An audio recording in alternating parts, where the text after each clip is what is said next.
Assalamualaikum warahmatullahi wabarakatuh. Alhamdulillahilladzi hadana li hadza wa ma kunna linahtadiya laula an hadana Allah. Asyhadu an la ilaha illallah wahdahu la syarika lah wa asyhadu anna Muhammadan abduhu wa rasuluhu alladzi la nabiyya ba'd. وقال الله تعالى في كتابه الكريم بعد أعوذ بالله من الشيطان الرجيم يا أيها الذين آمنوا اتقوا الله وقولوا قولا سديدا يصلح لكم أعمالكم ويغفر لكم ذنوبكم ومن يطع الله ورسوله فقد فاز فوزا عظيما. وقال النبي صلى الله عليه وسلم Man tamassaka bi sunnati idza fasadi ummati falahu ajrun syahid fi wajhin akhar min asy-syahid. Atau kama qala Rasulullah sallallahu alaihi wasallam. Hadirin para jamaah yang mengikuti daripada daurah hadis di bulan Ramadan, hadis Arba'in An-Nawawiyah yang sama-sama menghargai Allah Subhanahu wa taala. Kita bersyukur alhamdulillah kita sudah menginjak atau menempati hari ketiga di bulan Ramadan. Yang mudah-mudahan di hari ketiga di bulan Ramadan ini Allah Subhanahu wa taala senantiasa terus memberikan kepada kita kekuatan untuk semangat beramal soleh hingga akhir daripada bulan Ramadan dan mencapai daripada tujuan dari adanya perintah Allah Subhanahu wa taala bulan Ramadan, yaitu menjadi seorang yang bertakwa kepada Allah Subhanahu wa taala. Amin ya Allah ya rabbal alamin. Insyaallah yang pada hari ini kita akan lanjutkan kajian hadis Arba'in Nawawi yang masuk ke dalam hadis ketiga. Hadis ketiga yang dikarang oleh Syekh Nawawi. Bismillahirrahmanirrahim. Qul hadal kitab Syekh Imam Nahim Syarafuddin Nawawi wa nafa'ana bihi wa bi'ulumi fid dharain. Abi qal an Abi Abdurrahman Abdullah bin Umar bin Khattab. Abi Abdurrahman dari Abu Abdurrahman. Di sini Abu Abdurrahman adalah bukan nama asli, tapi nama kunyah. Ya. Nah, jadi kalau di orang Arab itu biasanya kadang dia menyebutkan namanya, tapi nama kunyah. Di sini nama kunyah dari menyebutkan anaknya itu Abdurrahman, bapaknya Abdurrahman. Nah, kalau di Arab itu sering seperti itu. Namanya misalkan Sufyan punya anak, dia itu apa? Misalkan Farhan, Abu Farhan. Nyebut ke Sufyan jadi Abu Farhan. Itu udah umum. Ada kunyah. Kalau di kita kan jarang, ya. Kita menyampilkan nama dengan kunyah jarang. Ya. Nah, nama aslinya siapa? Abdullah bin Umar. Abdullah bin Umar. Berarti bapaknya Abdurrahman itu siapa? Abdullah bin Umar. Itu bisa disingkat dengan Ibnu Umar. Nah, Abdullah bin Umar bin Khattab. Berarti Abdullah adalah anak dari Umar bin Khattab. Sayyidina Umar bin Khattab radhiyallahu anhu. Yang sebenarnya dia meriwayatkan itu bapaknya, Umar bin Khattab, ya, yang meriwayatkannya itu. Nah, dua kali sekarang yang meriwayatkan anaknya Abdullah bin Umar bin Khattab radhiyallahu anhuma. Radhiyallahu ta'ala anhuma. Kenapa anhuma? Karena kedua dari Abdullah anaknya sama Umar bin Khattab adalah sesama muslim, sesama sahabat Rasulullah. Maka dua orang ketika disebutkan dalam anak dan bapak itu sama muslim sahabat Rasulullah, maka dikasih gelarnya radhiyallahu anhuma. Semoga Allah memberi kepada keduanya. Abdullah bin Umar ini, beliau ini adalah termasuk sahabat yang masih kecil, sahabat kecil. Ya. Maka ketika zaman Rasulullah di perang Uhud, beliau belum bisa ikut. Ya. Abdullah bin Umar ini mulai bisa ikut di perang Khandaq. Ya. Anaknya saya Umar. Nah, ketika itulah Abdullah bin Umar, tapi walaupun beliau masih kecil, beliau termasuk salah satu sahabat yang banyak meriwayatkan hadis. Ya, semangat, bahkan jadi ulama besar di zamannya. Ya. Abdullah bin Umar pun beliau banyak sekali yang mendapatkan hadis ya, dari para sahabat besar ya, dari Rasulullah. Terus ada yang melalui bapaknya Sayyidina Umar, ada Abu Bakar, Utsman. Karena masih kecil, jadi nggak menjadikan bahwa masih kecil beliau itu ketinggalan ilmu dari Rasulullah, tidak. Karena ilmunya banyak juga, mendapatkan begitu banyak riwayat hadis. Ya, masih segar-segarnya lah, masih usia-usia anak, dia menghafal mudah. Ya, riwayat itu cepat nangkapnya. Misalnya Abdullah bin Umar, Ibnu Umar, ya, berangkat.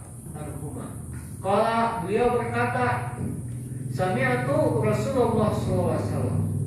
Nah, berarti ya, saya Ibnu Umar ini, Abdullah bin Umar ini langsung mendengar pada Rasulullah SAW, mendengarkan hadisnya, mendengarkan penyampaiannya Rasul itu langsung tanpa perantara, ya, langsung dapat didengar langsung.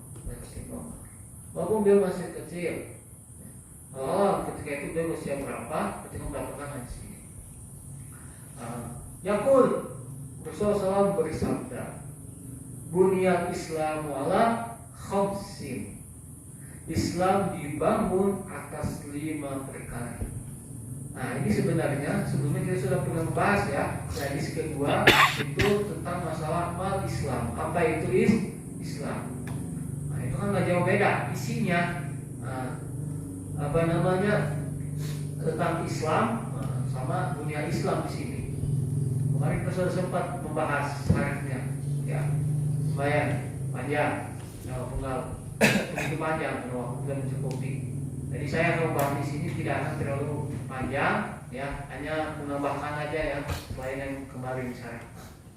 Bunyal Islamu ala khamsin. Misal itu dibangun, berarti Islam ini bisa tegak. Islam ini bisa sempurna, Islam ini bisa benar-benar baik dia miliki, harus ada 5 asas. Maka bunya itu bentuknya bangunan, dibangun. Berarti ya dia disebutkan al-dunia isinya adalah kata juga asas, ya, sebagai fondasi, sebagai penguat. Biar bisa betul-betul terbangunlah al-Islam. Adapun Islam ini adalah satu-satunya agama yang akan Allah Subhanahu wa taala terima. Ya. Allah ada yang akan menerima inna dina indallahi. Jadi sebenarnya agama di sisi Allah itu adalah Islam.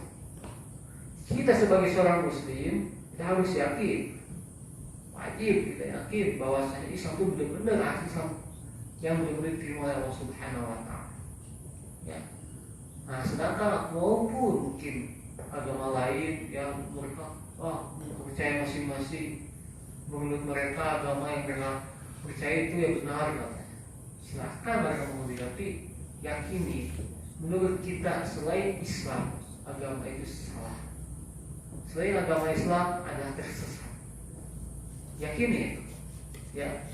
Karena ada sebenarnya dalam ayat Quran juga ya yang mengatakan bahwasanya Allah akan menolak selain Islam. Wa ma yabtaghi ghairal Islam. Ada enggak?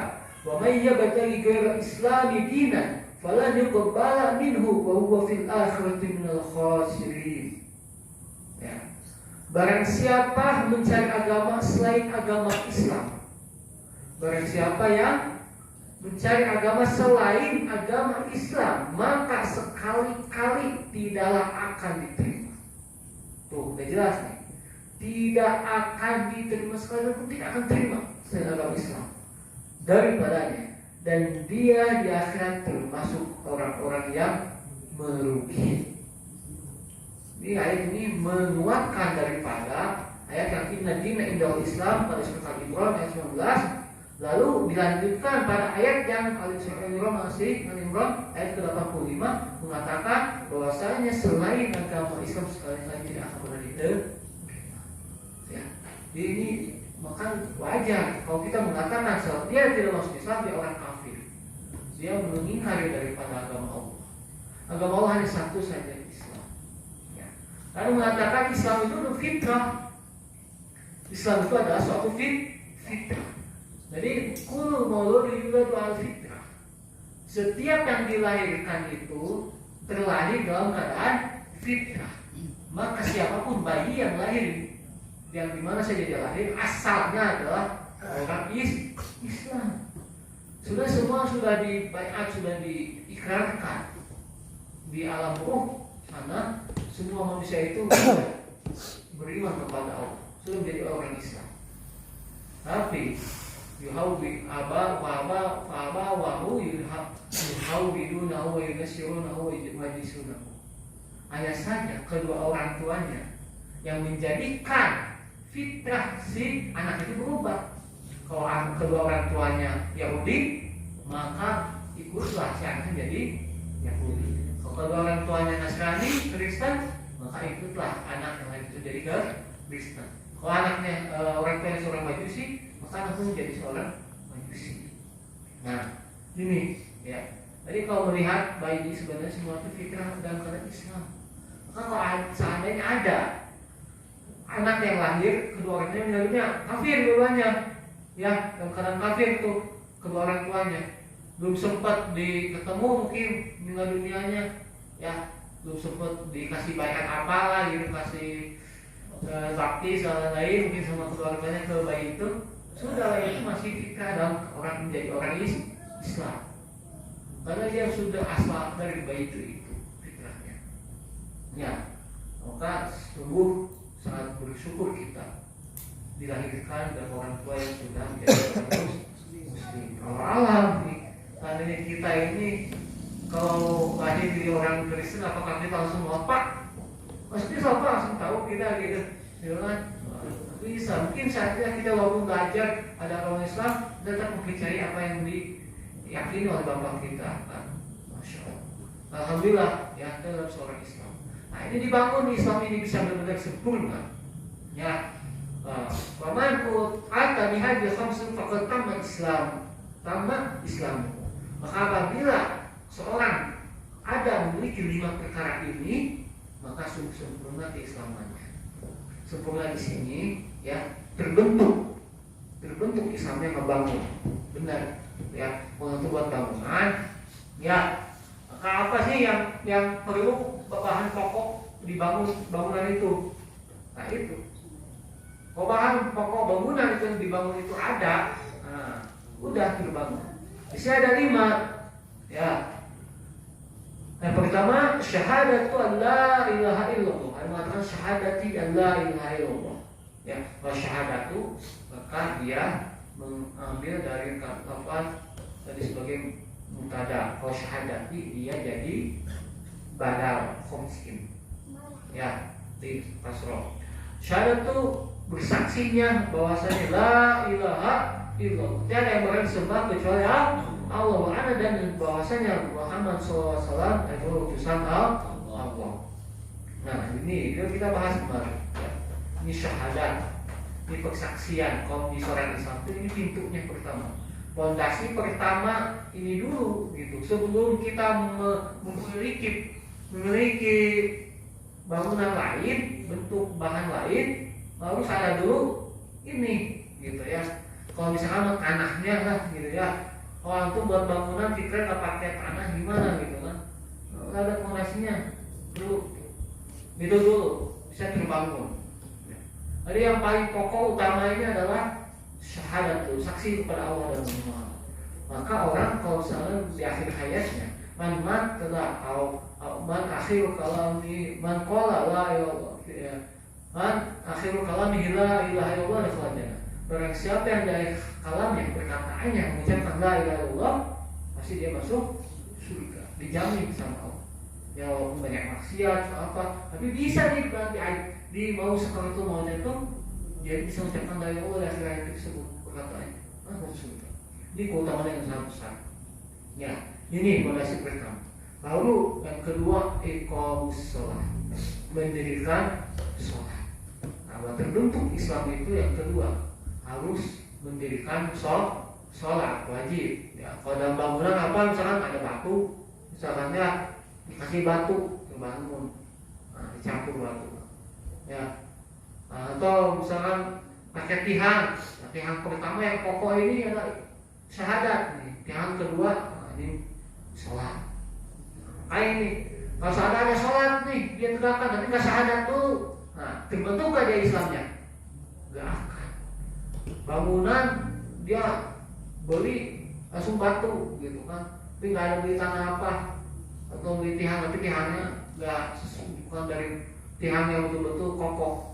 Ya, maka walaupun dipasang aku nggak itu langsung. Ya, karena pokok utama dulu harus ada dulu buat bangunan. Ya. Yang kedua itu mendirikan sholat. Ya, sholat ini adalah kedua untuk membangun Islam menjadi terbangun. Ya. Yang ketiga ita'uz zakah. Ya, adalah menunaikan zakat. Sudah kita bahas mengenai bagaimana zakat ini sama-sama yang wajib dilaksanakan oleh kaum muslimin. Ya, kalau tidak menunaikan zakat ya dosa besar. Ya, hartanya dia rusak, kotor. Maka ini penunaian zakat ini adalah suatu kewajiban untuk membangun keislaman dia. Terus hijjul bait. Nah, kalau yang sebelumnya, hadis yang sebelumnya itu adalah menyebutkan sholat Ramadan dulu. Ya, sedangkan di sini hijjul bait. Lalu bisa beda. Ya, makanya ini dari segi waktu pun beda. Ya. Nah, kalau dari melihat daripada segi urutan untuk diwajibkannya Ramadan sama haji itu sebenarnya adalah haji dahulu, itu Ramadan. Nah, maka dari sini sebutkan haji dulu. Ya. Nah, sedangkan yang sebelumnya itu kenapa Ramadan dulu nggak haji dulu, itu nggak menyesuaikan daripada urutan kewajibannya. Tapi daripada hakikat dari kebutuhan seorang. Ya. Kalau puasa Ramadan kan nggak harus berjalan jauh, ya. Harus ke tempat lain di situ. Sedangkan pergi haji harus ke tempat khusus, harus di situ. Ya. Nah, puasa Ramadan terakhir ada puasa Ramadan. Ini juga sama. Maka kalau haji baik ini maksudnya harus dijelaskan manis atau air sabila. Syaratnya tidak harus mampu aja. Oh nggak mampu jangan maksain. Ya, mampu dari fisik, harta dan semua keperluannya itu bisa berangkat haji. Nah, puasa dan puasa Ramadan. Nah, puasa Ramadan juga sudah dibahas sama kita. Ini adalah kewajiban puasa di bulan Ramadan. Maka selain ini ada asas dulu untuk penyempurnaan bangunan daripada jadi baik. Ya, apakah cukup dengan seperti ini? Kalau dari segi kecukupan memang cukup, tapi belum betul sempurna, belum betul indah, belum betul terbentuk suatu yang menjadikan kelihatannya lebih baik, bagus. Apa yang menjadikan bagus, baik dan indah adalah perkara-perkara sunnah dari amalan 5 tersebut. Dalam Islam sholat di sini, menunaikan sholat di sini yang fardu, sholat 5 waktu. Sholat 5 waktu ini terkadang kita nggak betul-betul sempurna melaksanakannya. Ya, ada cacatnya, ada kekurangannya, maka ditambah, diperbaiki, disempurnakan lagi oleh sholat sunat. Ya. Sholat sunat begitu banyak. Ini ada penghias ya, daripada amalan sholat tersebut. Ya, sholat fardu kita kan disempurnakan dengan sholat. Begitu juga sama zakat. Zakat kita kurang sempurna, kurang baik. Ya, ini atau sudah benar tapi dihiasi lebih baik lagi. Adanya infak sedekah. Ya, sunnah dengan infak sedekah. Begitu juga haji. Ya, haji sekali sudah cukup, umrah sekali sudah cukup, maka itu haji lagi. Nah, ini untuk menyempurnakan atau untuk menghiasi lebih baik lagi daripada hajinya dia, umrahnya dia. Silahkan. Itu hukum jadi sunnah. Ketika dia sudah melaksanakan haji umrah sekali, untuk melaksanakan lagi nggak jadi wajib, itu sunnah. Silahkan. Gak dilarang, itu bagus juga. Terus puasa Ramadan ini wajib. Maka bagaimana di bulan puasa Ramadan ini mungkin kita ada kekurangan, ya. Yang mungkin melaksanakan puasa Ramadan ini tetap maksiat jalan, misalkan ya kekurangan. Oke, bagaimana bisa sempurna pahalanya, ditambah lagi dengan puasa-puasa sunnah. Ya. Walaupun nggak bisa diganti memang. Sebenarnya puasa Ramadan ini nggak akan bisa diganti puasa sunnah. Cuma untuk menambahkan saja, untuk menambahkan saja, untuk menjadikan lebih baik saja. Ya, bagaimana puasa sunnah dia laksanakan. Wa Bukhari wa Muslim atau muttafaqun alaih. Yang berikan hadis adalah Imam Bukhari dan Muslim. Maka ini adalah perawi hadis yang paling kuat. Nah, Bukhari Muslim. Jadi ini hadis ini hadis yang paling kuat di mata para ulama riwayatnya. Kenapa? Karena Imam Bukhari dan Imam Muslim sama-sama meriwayatkan hadis ini. Maka bisa dikatakan juga muttafaq alaih. Ya. Sepakat yang mereka tersebut. Kemudian ya itu hadis yang ketiga. Ini penjelasannya sudah sebelumnya ya, penjelasan panjangnya sudah kemarin kita sudah bahas. Hampir sama dengan maksud daripada Islam. Ya, masuk ke hadis Rabi'. Ya. Hadis yang keempat. Hadis keempat an Abi Abdurrahman. An Abi Abdurrahman Abdullah bin Mas'ud. An Abi Abdurrahman sama. Abi Abdurrahman adalah sama nama kunyahnya. Sama Abi Abdurrahman juga nama kunyahnya. Tapi apakah orangnya sama? Bapak Abdurrahman di sini beda. Dia itu siapa bapaknya Abdurrahman yang di sini? Abdullah bin Mas'ud. Kalau di sini adalah Ibnu Mas'ud. Ya. Abdullah bin Mas'ud. Ternyata Abdullah bin Mas'ud. Kalau tadi mah Abdullah bin Umar. Ya, berarti Abdullah anaknya Mas'ud radhiyallahu ta'ala anhu. Bukan huma. Kenapa? Berarti orang tuanya Mas'ud dia belum masuk Islam. Dia kan jadi sahabat Rasulullah. Tapi Abdullah anaknya ini Abdullahnya ini sudah jadi masuk Islam. Kasama ini, Masya Allah. Abdullah bin Mas'ud ini adalah salah satu sahabat Rasulullah yang banyak juga meriwayatkan hadis. Termasuk ya. Kan Abdullah bin Mas'ud ini ya, beliau ini termasuk pesabiqun awwalun ya. Termasuk orang dari kalangan sahabat yang awal masuk Islam. Begitu juga Abdullah bin Mas'ud ini orang yang menjadikan ahli fikih di zaman. Ya, zaman Rasulullah SAW termasuk ulama besar yang Abdullah bin Mas'ud ini. Yang betul terkenal kealimannya, kefakihannya. Maka banyak sahabat yang mengambil hadis dari Abdullah bin Mas'ud. Abdullah bin Mas'ud gak termasuk kalangan sahabat kecil, enggak, udah dewasa. Ya, ada Abdullah bin Umar, ya, dalam keadaan Abdullah masih kecil, artinya Sayyidina Umar. Abdullah bin Mas'ud ini dewasa. Ya, maka beliau zaman dengan Rasulullah hidup bareng, ya, lama juga. Ikut peperangan juga. Banyak hadis yang diriwayatkan oleh beliau. Bahwasanya Lamara Umar al-Kufah Muhammad sama. Sayyidina Umar pun pernah mengutus Sayyidina Ibnu Mas'ud ini ke Kufah, ya. Dan Ibnu Mas'ud ini telah meninggal dunia di Kufah pada tahun 32, ya, Hijriah. Ya. Yang mana beliau ba'daha di Madinah. Setelah itu beliau itu di Madinah ke Kufah itu dari Madinah, sudah tinggal sebelumnya. Maka pada tahun 32 Hijriah beliau meninggal dunia. Ya.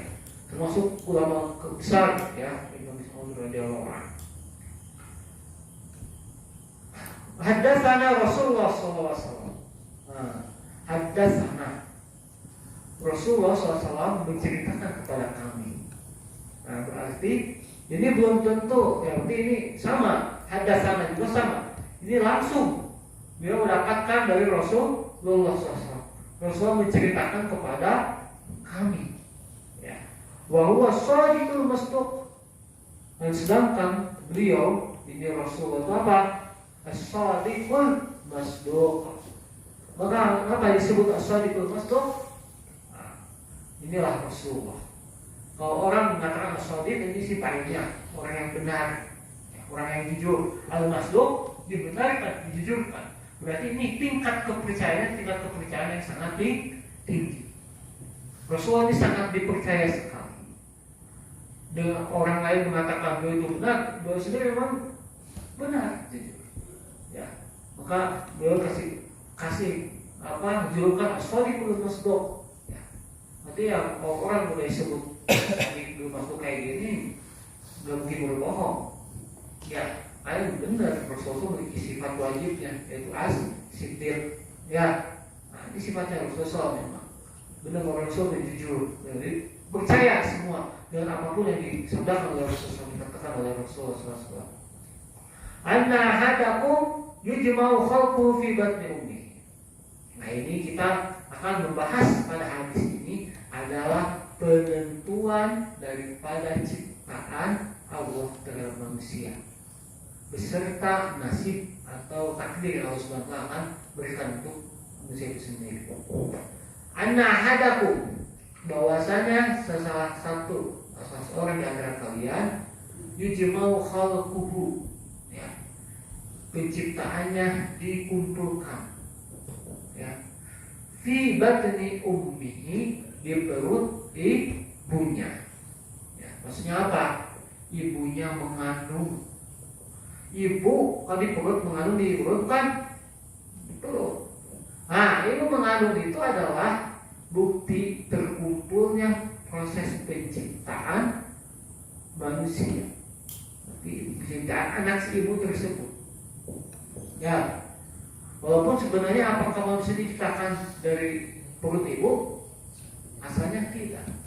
Asalnya manusia diciptakan itu Nabi Adam alaihissalam diciptakan dari tanah.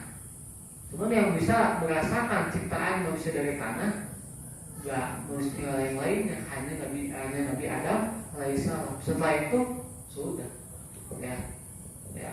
Anak-anaknya Qabil, Habil, Ibrahim, dan semua terus keturunannya diciptakan oleh Allah dari apa di sini? Fibatani arba'in yauman nutfah.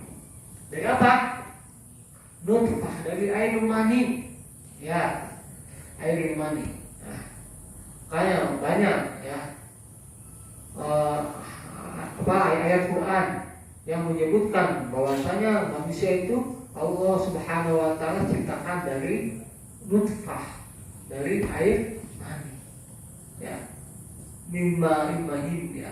Air yang sebenarnya Masya Allah bisa katakan jijik juga, ya. Saya katakan kayak gitu gitu ya. Kalau kita bayangkan ternyata tidak dari kayak gitu bahannya, bahan ciptaannya.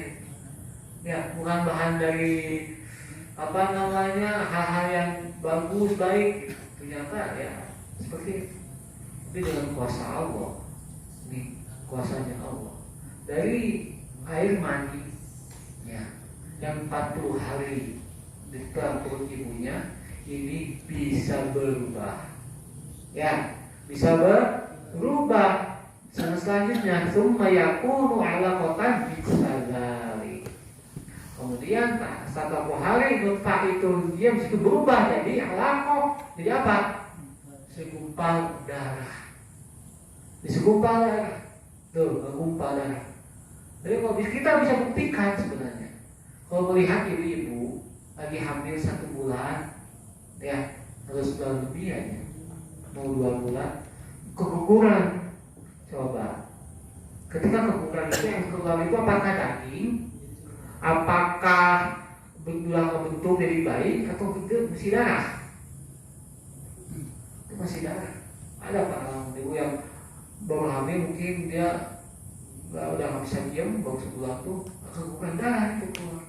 Tapi ada gumpalan di situ darahnya kecil. Nah, tapi kalau sudah 40 hari selanjutnya gumpalan darah itu, semua aku mudghatan bisadam. 40 hari selanjutnya, nah udah 2 bulan, 3 bulan, nah, mau 4 bulan, 3 bulan ke 4 bulan nih, dia berubah jadi gumpal dan mudghah. Ya, gumpal daging lalu nih, kalau ada yang keguguran lagi, misalkan usianya 3 bulanan, itu udah bentuk daging gitu. Ya, tapi dileburi darah juga dagingnya. Nah, dari situ kubur juga ini, ya, kuburan. Kalau sudah selesai 40 hari sempurna, nah, berapa jadinya 40 hari kali 3? 120 hari sama dengan berapa bulan? 4 bulan. Ya, jadi 3 kali 40 hari itu jadi 4 bulan. Maka dari situlah ketika sudah usia 4 bulan, tsumma yursalu ilaihil malak fayanfukhu fihi ruh.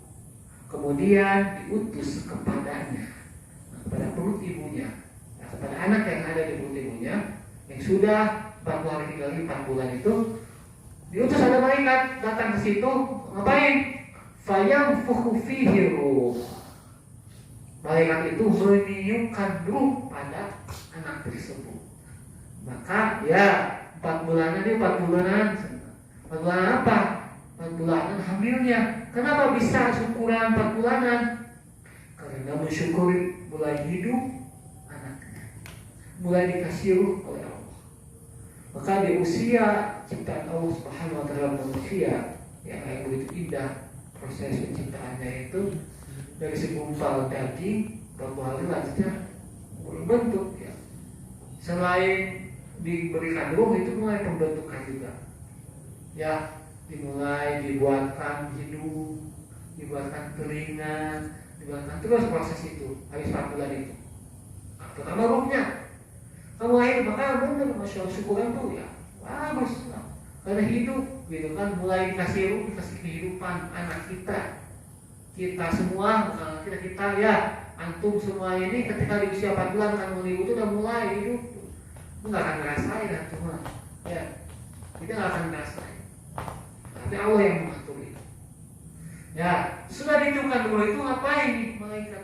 Wayu baru biarlah kalimat, diperintahkan dengan 4 kalimat. Diperintahkan di sini maksudnya juga pun ditentukan, ditakdirkan. Ya, jadi ketika ruh sudah ada nih dalam bayi tersebut, sekaligus sudah ditentukan takdirnya. 4 kalimat, kasih 4 kalimat, 4 suatu penyebutannya. Ya, pertama dikatbi rizkihi, dengan menentukan rezekinya. Jadi 4 hal yang akan Allah Subhanahu wa taala takdirkan dimulai kita tuh baru dapat kehidupan di alam rahim, di perutnya ibu. Ya, itu ditentukan rezekinya. Jadi rezeki itu sudah diatur sama Allah. Ya, sudah ditakdirkan oleh Allah rezeki kita. Dan makanya kalau orang-orang ini masih sibuk aja cari rezeki, nggak percaya dengan Allah. Sibuknya apa? Sampai meninggalkan perintah Allah. Habis-habisnya kalau rezekinya kata Allah memang kasih 1 juta, ya 1 juta terus dapatnya. Walaupun dia kerjanya itu lebih daripada orang yang dapatkan 10 juta gitu. Ya masa gitu rezekinya misalkan kalau dinominalkan. Jadi orang kadang mengejar sesuatu hal yang sudah dijamin oleh Allah, tapi dia lupa dengan hal yang sudah dijamin oleh Allah. Ya, ini rezeki sudah ditentukan oleh Allah rezekinya. Kalau gitu ya nggak usah kerja lah, gitu rezeki datang sendiri. Kalau gitu, maka berarti begitu juga. Ya, di sisi lain memang dunia itu darul amal, tempatnya bekerja, tempatnya beramal. Bukan berarti rezeki datang sendiri seenaknya aja ya, tidur aja mesti datang rezeki. Ada perintah Allah supaya berusaha. Tapi usahanya itu yaitu usahanya jangan sampai betul-betul dia lupa padahal Allah. Usahanya sesuai aja dengan betul-betul yang dia itu menyesuaikan. Aja ketika dia nanti Faris untuk dia kerja pagi sampai sore dapat duit 10 juta. Nah, imam juga kerja sama, lokasinya bakal sama nggak? Beda masing-masing. Kalau misalkan kerjaannya mungkin sama di pabrik, bisa saja di pabrik mah sama gajinya, tapi pas di luar pabrik itu ada yang ngasih lagi uang ke Ifaris, imam enggak kan gitu. Macam-macam rezeki. Dari mana apa? Dari mana saja bisa didapatkan. Dan rezeki itu bukan bentuk harta juga. Rezeki itu bukan hanya sekedar harta benda. Kesehatan itu rezeki bukan? Rezeki. Kita tahu sehat itu rezeki. Ya, dapat jodoh rezeki itu, bukan rezekinya. Kalau nggak jodoh gelis bukan rezekinya segitu. Ya, nah, apalagi misalkan pakaian dan lain-lain, ya intinya suatu hal ke duniawian itu bentuknya pun adalah rezeki dari Allah SWT. Allah sudah tentukan. Ya. So yang kedua dari 4 yang kita tentukan adalah bikat biwajeli, ajalnya, kematiannya. Ya. Ajalnya dia mati itu sudah ditentukan Allah sampai usia berapa tahun dia akan hidup dunia. Lalu tentukan ajalnya, di mana tempatnya, ya lagi ngapain. Allah Subhanahu wa Ta'ala tentukan. Tapi apa kita sudah tahu walaupun Allah sudah tentukan waktu itu? Sampai sekarang pun belum tahu kita. Ya, lalu sama Allah sudah ditentukan itu bakal mati di waktu ini. Nah, makanya bagaimana caranya ya Allah? Kita berusaha terus bagaimana di pas penentuan Allah tentukan ajal itu kita dalam keadaan husnul khotimah. Itu yang kita harapkan. Dalam keadaan betul lagi taat kepada Allah dan mendapatkan ridha Allah. Ya. Lain ditentukan ajalnya. Wa amalihi, ya, dan amalnya, ya, pekerjaannya, ya, perbuatannya. Allah sudah tentukan Allah Subhanahu wa Ta'ala. Perbuatan dia bagaimana, ya, akan dia melakukan apa. Allah Subhanahu wa Ta'ala yang mengaturnya.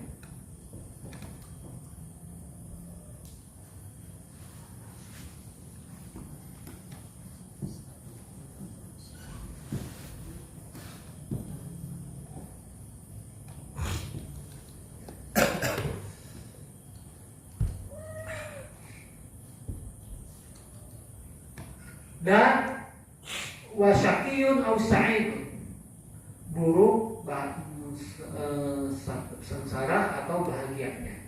Segala Allah tentukan, takdirkan. Dimana kita dalam keadaan yang tidak baik, kesusahan, musibah, sudah Allah tentukan. Saya kita bahagia, mendapatkan satu kebahagiaan, dengan kebaikan, kesenangan. Sudah Allah tentukan juga. Ya, sudah tentukan. Jadi hal seperti ini adalah 4 hal yang sudah Allah Subhanahu wa Ta'ala sudah jamin kehidupannya. Akan mau tidak mau apapun dia berusaha gimana pun, kalau sama takdirnya begitu ya begitu. Ya. Orang kadang pergi ke Jakarta bukan kaya raya, meyakini kalau kerja di Jakarta bukan kaya raya, pas datang ke sana bagaimana? Yang kaya raya enggak.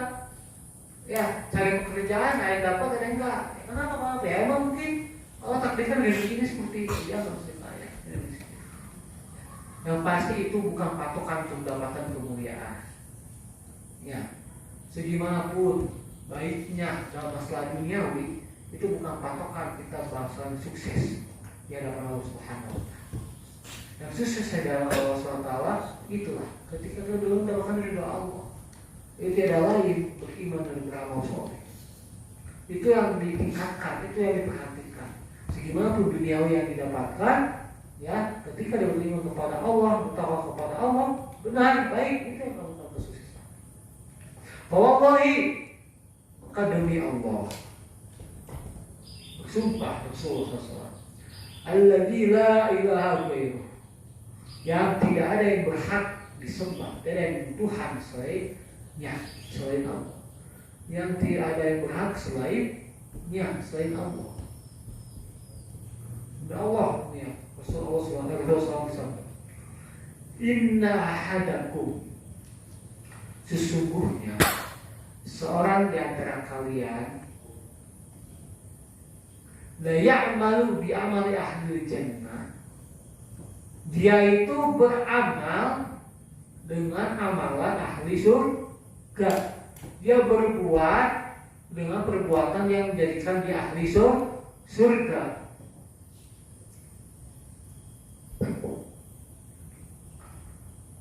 Hatta ma yakunu bainahu wa baina illa zira'. Sehingga di antaranya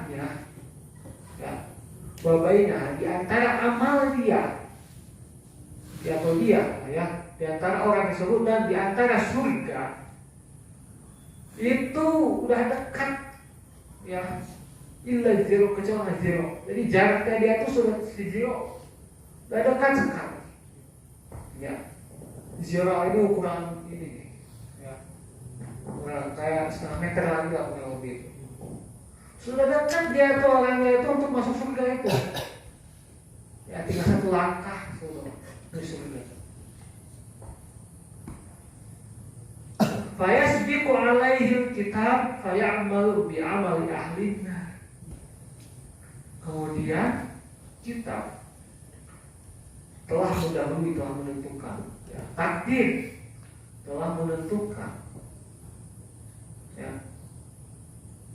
bahwasanya dia akan beramal terhadap amalan neraka.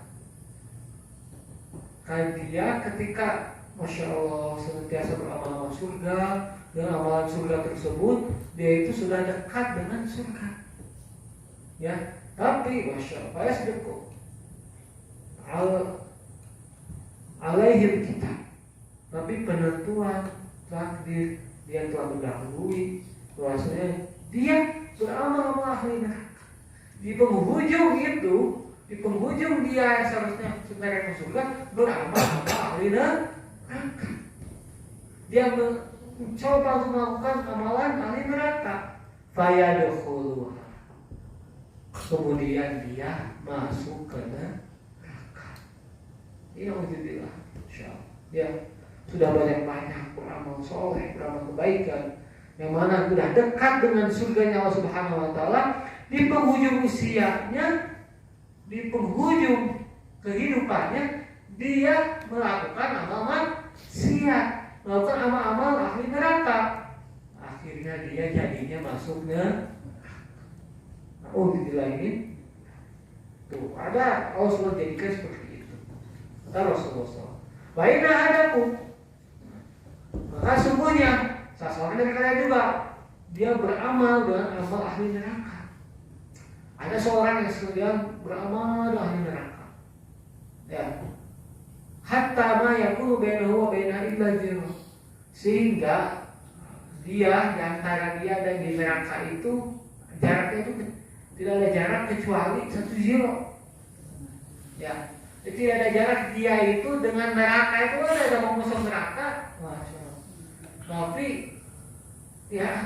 kalau ada jarak gitu, dia terlihat dia senantiasa beramal maksiat, gitu kan, keburukan, senantiasa beramal ahli neraka, terus-terusan sampai dia mendekati neraka itu sekedar 1 zero, semeteran. Fayasbiqu alaihi kitab fayamalu bi amali ahli jannah fayadkhulu.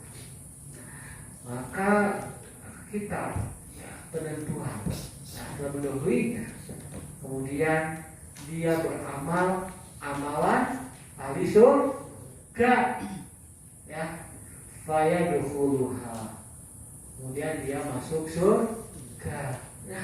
Ketika dia ahli maksiat dan sudah neraka, di akhir penghujungnya, Masya Allah, dia salah satunya seperti kisahnya dalam hadis itu ada kisah pelacur. Pernah dengar hadisnya? Intinya ada kisah dalam hadis itu bahwasanya seorang pelacur ini kan kehidupan dengan ahli neraka, melakukan keharaman, larang Allah Subhanahu wa taala. Terus. Tapi ternyata dia jauh dari usia dia akan meninggal dunia itu, dia sempat menolong seekor hewan berupa anjing yang sedang kehausan ditolong oleh si pelacur tersebut, dikasih air minum anjing tersebut, dekat air sumur di situ, dikasihkan sampai anjing tersebut terhindar kehausannya. Dari situ si wanita tersebut menjadi ahli surganya Allah Subhanahu wa Ta'ala dengan kebaikan, keikhlasan. Walau apakah memang ada pelacur itu masuk tobat dan lain-lain, intinya di kisah tersebut kebaikan terakhir dia melakukan amalan terakhir dia itu dalam kebaikan, amalan yang memberikan ahli surga, maka dia masuk surga.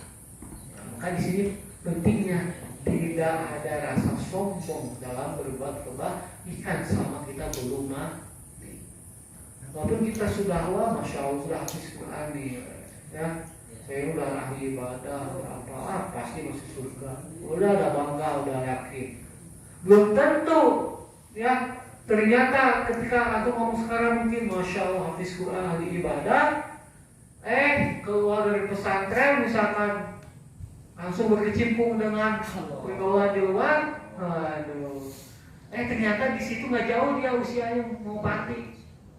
Nyoba-nyoba kali masa nggak boleh sih habis Quran mabok, misalkan kali nyoba misalkan ya, nyoba dia minum khamar, wah nikmat ternyata dari situ dia pusing-pusing sih jalan, mereka ada mobil jebret ketabrak, masya Allah, gimana meninggal dunia? Apakah dia husnul khotimah? Husnul khotimah.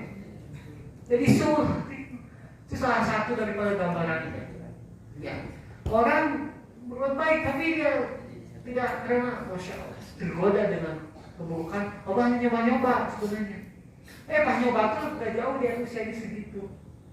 Ya, alhamdulillah. Ini yang sangat rugi sekali. Ya, di akhir hayatnya ternyata dalam keadaan husnul khotimah. Ahli neraka akhirnya yang sudah dijamin masuk surga, habis Quran itu kan mendapatkan syafaat, tapi ternyata dia tidak mempertahankan sampai akhir hayatnya. Dia mencoba kemaksiatan, ingkar padamu, rusak semuanya gitu kan. Begitu juga, ini jangan meremehkan orang yang senantiasa bermaksiat. Jangan sampai kita, waduh, mabok, neraka itu, nggak bisa kita mengfokus kayak gitu. Siapa tahu, masya Allah yang kita lihat sekarang ini dia tuh ahli mabok, jadi pas di akhir hayatnya dia telah dapat hidayah. Ya, tahunya dia langsung mengakui kesalahannya. Dia tobat daripada bersalah, dapat hidayah. Pas dia nyoba untuk melaksanakan sholat, walaupun hanya satu kali saja dia pertama kali dia sholat fardu misalkan, tapi benar dia ikhlas, baik sholat fardunya, ingin tobat pada Allah. Dari situ dia meninggal dunia, masya Allah. Dia seharusnya dikatakan jadi ahli surga, husnul khotimah. Banyak yang seperti itu, ada. Banyak kalau alam ya, kalau banyak saya jarang nemu juga iman. Tapi ada yang seperti ini itu pasti kejadian. Ya, atau mungkin dari keluarga antum ada yang seperti itu, yang pengalaman. Nah, itu satu pelajaran siapa saja. Karena banyak, kalau banyak ada orang seperti itu. Ya, yang masya Allah ternyata gak ada yang namanya kepastian kita itu di akhirnya akan dalam keadaan baik. Yang pasti itu ya kalau kita istiqomah benar gitu. Ya. Makanya kita biasa istighfar, khawatir ketika kita berbuat maksiat ini ternyata ini usia akhir daripada kehidupan kita. Nah, kau ingat makanya kata Rasulullah SAW, kaisu anda suami ba'dal maut, atau kaisu angin kesirin dikemau. Orang yang cerdas itu orang yang berusaha menahan hawa nafsunya dan dia mempersiapkan amalan atau perbuatan untuk setelah kematian. Nah, juga mengatakan orang cerdas itu adalah yang senantiasa banyak mengingat kematian. Tujuannya apa? Itu tujuannya yang kita mengingat kematian terus itu dia seolah khawatir gitu. Ketika berbuat maksiat kok sebab itu dia mati gimana? Maka ketika mengatakan beramalah kalian untuk akhirat kalian seolah kalian akan mati besok. Berbuatlah kalian untuk dunia kalian seolah kalian akan hidup setelah. Kenapa? Berarti benar-benar kita itu mungkin terakhir nih, gitu kan? Nah, kita akan melakukan akhirat. Kebalik nggak? Benar kan? Kayak gitu. Benar-benar mengingat mati seperti itu. So ini terakhir nih. Jadi kalau kita mengalaskan mati, maka kita terus semangat terus beramal. Kenapa? Karena tahu mungkin di rumah itu waktu itu aku nggak jadi mati ya terus saya mungkin nggak besok ingat-ingat gitu. Nah kalau sama dunia udah santai aja seolah kapan aja bisa dilakukan gitu sama dunia. Tapi kan terbuktinya kebalik ya. Mengejar dunia itu seolah kayak mau mati besok belum baru kesempatan dapat kesenangan dunia nih. Kira di dunia ini masih dapat kesempatan gitu kan misalnya. Kayak gitu. Akhirat kan kayak di sekolah kayak gitu. Beribadah lagi kepada Allah menunggu nanti udah tua katanya. Nanti udah tua. Karena masa muda mah apa poya-poya dulu. Banyak anggapan seperti itu. Ini yang masya Allah. Anggapan yang sangat mengecewakan. Karena ya buktinya banyak sekali pemuda, anak kecil dan lain-lain meninggal dunia di usia itu. Ya, tidak nunggu tua dulu, nggak nunggu sakit dulu. Itulah kematian. Rahasia Allah. Hanya Allah saya yang tahu. Maka dari sini ya, hadis ini Rasulullah SAW telah memberikan pelajaran kepada kita hikmahnya yang begitu banyak sekali. Yang pertama adalah kita melihat daripada indahnya ciptaan Allah terhadap manusia. Maka pantaslah Allah Subhanahu wa taala katakan, "Laqad khalaqnal insana fi ahsani taqwim." Sungguh kami telah ciptakan manusia ini dalam sebaik-baik penciptaan. Ya, bersyukur kita jadikan sebagai manusia yang Allah memiliki ciptaan proses yang begitu baik, indah. Jadi jangan melihat daripada asal usulnya. Kalau asal usulnya lihatnya ya benar sih, jijik juga gitu kan. Ya air manis sperma yang gitu masya Allah.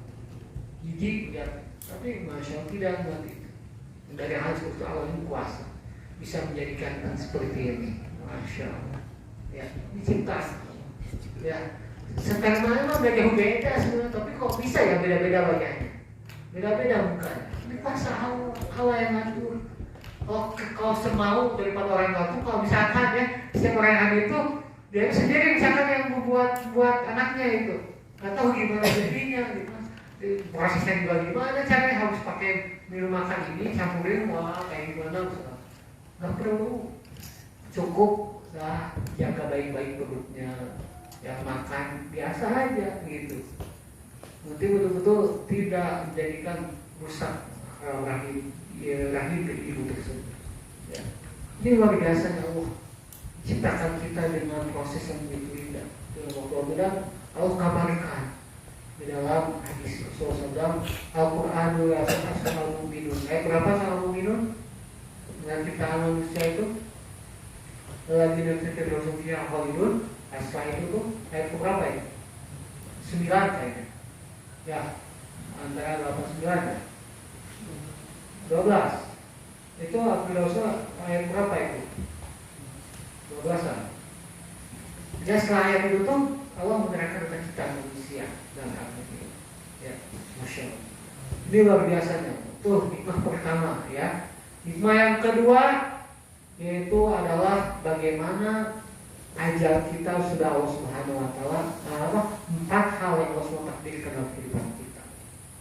Rezekinya, ajalnya, perbuatannya, ya baik dan buruknya kasih manusia sudah Allah tentukan. Nah, kalau orang tidak menerima takdir Allah atas yang dia derita, kenapa sih orang miskin wae menggunung menghar dan terima itu kufur nikmat akhirnya. Ngapain sholat, ngapain buktinya masih miskin juga. Ada yang gitu ya, banyak orang berjasa mis gawe, gawe, wah dibuktikan kerja nggak benar gawe gitu. Banyak orang yang katanya kalau kerja itu bakal dari kaya raya. Banyak orang yang kerja bisa kita miskin tuh. Gitu. Ada yang orang yang kerja cuma kerjanya sedikit gitu, tapi bisa jadi miliarder, kan jadi orang kaya. Ada. Ya, kerjanya tuh nggak begitu capek, ya dengan pintar-pintar aja gitu kan. Ada. Kerjanya cukup 2 jam, 3 jam, tapi menghasilkan uang banyak misalkan.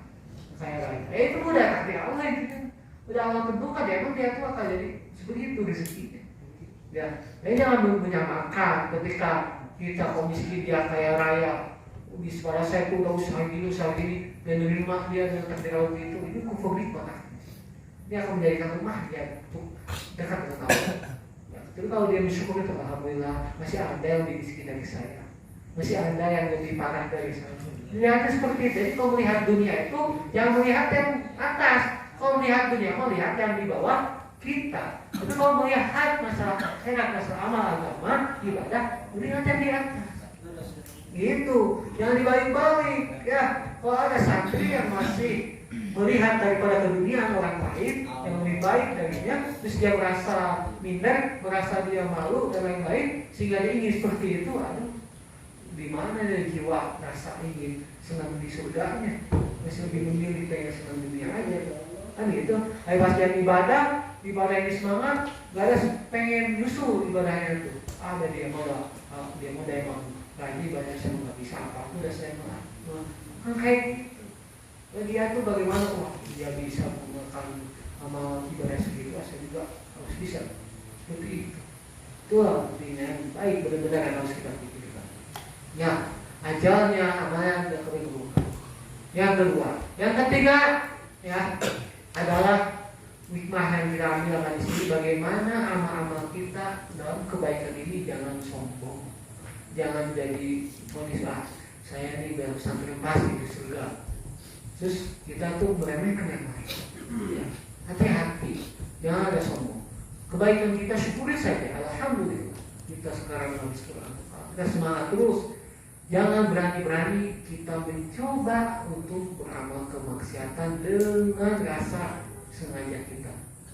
Pada pikiran niat kita habis pulang dari pesantren, saya mau langsung cari cewek, dari santri putri. Hanya di hati, ya, di hati. Dengan ada niatan pikiran seperti ini itu khawatir. Ketika ternyata di sini pesantren bermumpuk, pahalanya banyak begitu, masya Allah. Pulang ke rumah dan begitu. Ternyata itu akhir-akhir itu seperti itu. Nah, itu kita tahu. Khawatir. Karena Allah nggak tahu. Hanya untuk menghina dan hal seperti itu, jangan ada pikiran seperti itu. Sudah, kita syukur aja terus kebaikan kita istiqomahkan sampai mati dah. Ya, begitu juga yang terakhir mereka dan jangan kita melihat keburukan orang lain, kita lagi berbuat buruk, jangan pesimis. Kalau kita masih, aduh saya masih apa istilahnya malas lah ibadah, saya kayaknya nggak akan bisa bersurga, saya kayaknya nggak akan bisa jadi orang yang bertakwa, nggak jadi orang soleh, saya gitu pesimis ya. Nanti bisa aja. Ketika kita terus susah dalam berbuat kebaikan, berbuat terus, kalau ternyata di akhir hayatnya ternyata masuk betul-betul Allah berikan hidayah, yang mendadak kita tuh yakin terhadap amalan kebaikan, jika dia berbuat kebaikan dan dari situ dia meninggal dunia, masya Allah, dia menjadi ahli surga. Begitu juga orang lain, jangan memfonis, jangan menjadikan itu ahli neraka tuh, kecuali kalau dia di akhir hayatnya begitu terus. Ya, kalau kita melihat yang sekarang ini belum tentu. Dan sekarang lagi maksiat, kan kita nggak tahu lah gayanya gimana. Kalau dia gayanya berubah, ternyata jadi tobat, dia dapat hidayah, dia kebaikan, kan dia jadi ahli surga. Walaupun banyak maksiat dan rahmat. Dia salah satu pelajaran dari Rasulullah SAW untuk kita semua, bagaimana dalam menjalani kehidupan ini itu adalah suatu perkara yang sudah Allah takdirkan. Ya, yang kita usahakan hanya mengusahakan sesuai yang Allah SWT syariatkan. Terus Allah perintahkan, maka itulah yang kita lakukan. Apa yang Allah SWT larang, itulah yang kita tinggalkan. Apa yang Rasulullah SAW contohkan, itulah yang kita ikuti. Apa yang Rasulullah tidak contohkan, Rasulullah larang, maka itulah yang kita tinggalkan. Mudah-mudahan Allah Subhanahu Wa Taala memberikan taufik kepada kita, bisa mengamalkan, memberikan pemahaman kepada kita dasar di sini, dan diberikan kemudahan untuk bisa mengamalkannya dan menjadikan orang-orang yang betul-betul dapatkan dapatkan ridhonya Allah Subhanahu Wa Taala. Amin ya Allah ya Rabbal Alamin. Sekian yang bisa saya sampaikan pada kajian ini. Mohon maaf yang kurang kesalahannya, yang baik dengan Allah Subhanahu Wa Taala. Itu untuk mengalami maaf. Kita akan dari majelis membaca surat Al-Asr. Bismillahirrahmanirrahim. Al-Asr innal insana lafi khusr illa alladziina aamanu wa 'amilus shalihati wa tawasaw bil haqqi wa tawasaw Akhirul kalam tutup ya. Subhanallah wa bihamdika asyhadu an la ilaha illa anta astaghfiruka